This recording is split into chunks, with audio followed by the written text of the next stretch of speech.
বলেন, মামা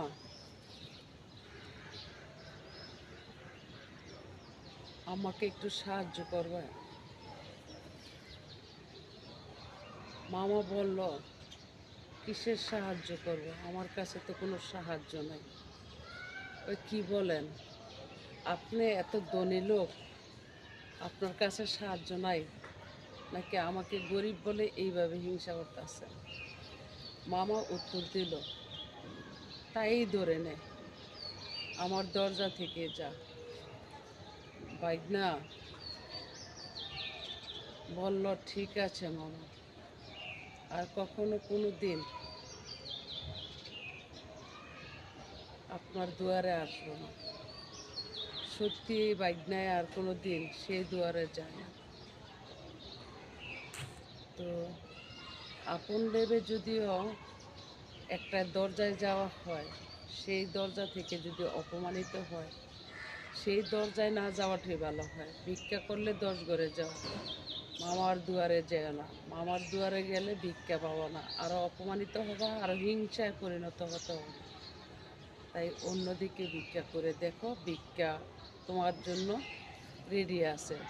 তারা তোমাকে মুখ কালা করে ভিক্ষা দিবে না, তারা আপন করে ভিক্ষা দিবে, বলবে গরিব মানুষ, তাকে 10 টাকা বাড়াই দিই। আর আপন মানুষ দিবে দূর কথা, আরও হিংসা করবে, আরও দূর দূরান্তে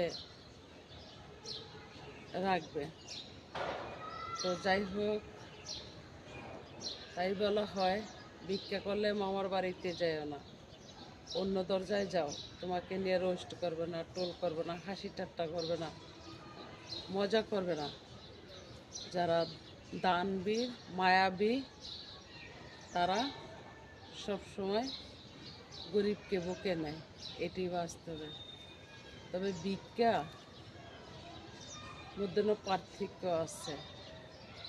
যেমনটা আমি নামের জন্য অন্যজনকে ভিক্ষা দিলাম, আমার লোকজন কষ্টে রইল, এসব ভিক্ষা আল্লাহ কবুল করবে না, এটাও সত্যি।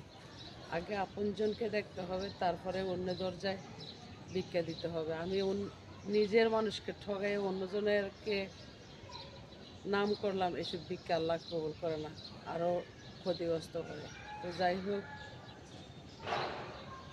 সকলেই ভেবে চিন্তা ভাবনা করে পথ চলবেন, যেন আল্লাহ সবসময় আপনার প্রতি সহানুভূতি হয়, দয়া হয়, মায়া হয়। এমন কিছু করবেন না যেন আপনার প্রতি আল্লাহ রাসূল রেগে যায়।